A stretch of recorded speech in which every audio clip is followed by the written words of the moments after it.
once her eyes flew open again and she said,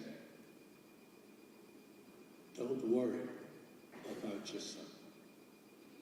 He will survive, and he will not be a sickly child.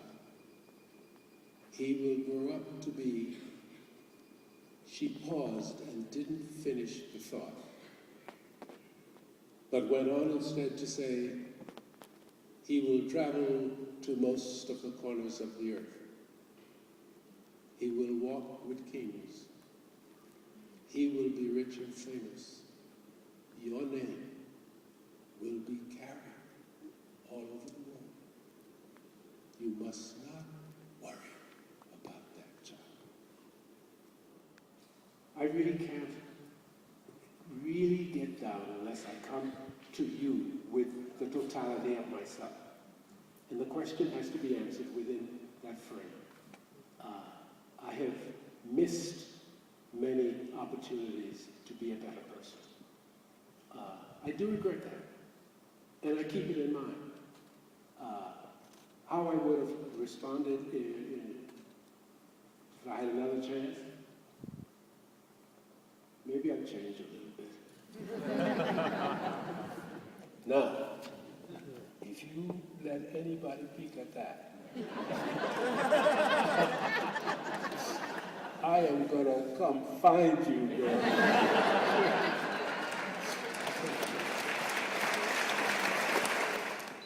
Right in front of you. I've got a very simple question for you. I'm just trying to get a sense of how hard one has to work to achieve the type of things you've achieved. And the simple question I have is, during your busiest years, how much sleep did you get?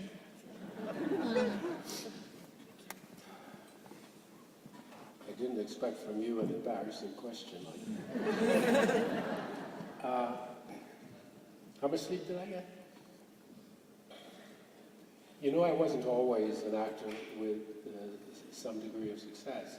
I was a young person in my 20s and stuff when I began to look at the profession of acting. I was a dishwasher principally, and I had many friends who were in the theater and had aims and aspirations in that area, and they took me in the circle. And but how much sleep did I get?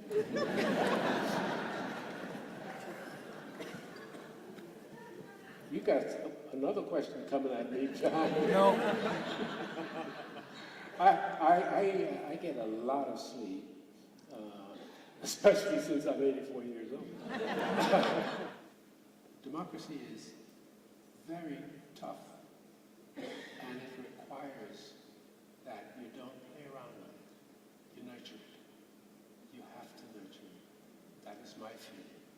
And I think we've done a relatively good job of it, particularly over the last 65 years. I think Canada has done a wonderful job with it. And I think the world is a better place nowadays. It might seem as if, for reasons we don't quite understand, and it's trying to tear itself apart once more. But that leads us to the fundamental question of the fact that we are imperfect creatures, all of us, in this room. All of us are imperfect creatures. Were we perfect, you all didn't have to come here tonight. What kind of advice would you give us, the 20-year-olds and the 30-year-olds? Good question. I would advise you to reach for values that are humane. We are 6 billion, nearly 500 million people on this planet. It is a wonderfully rich planet, and we keep raping it. We keep doing terrible things to it. It's the only home we have. The nearest star to our star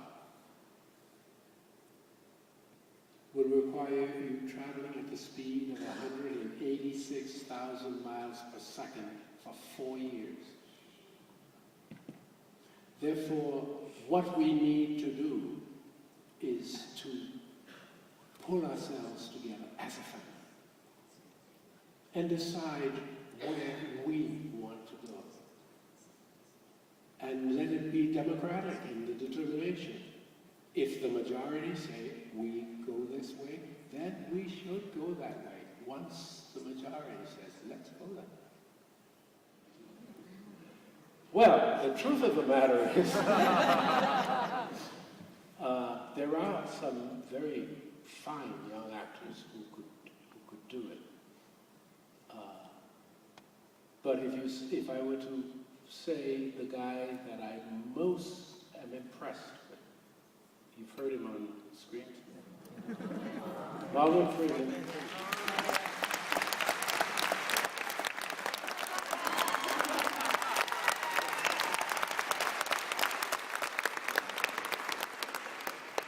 I cannot imagine in my whole life a more embracing audience. And there is something about you that touches my heart. All of you. And may God bless you all. And I hope our paths cross again.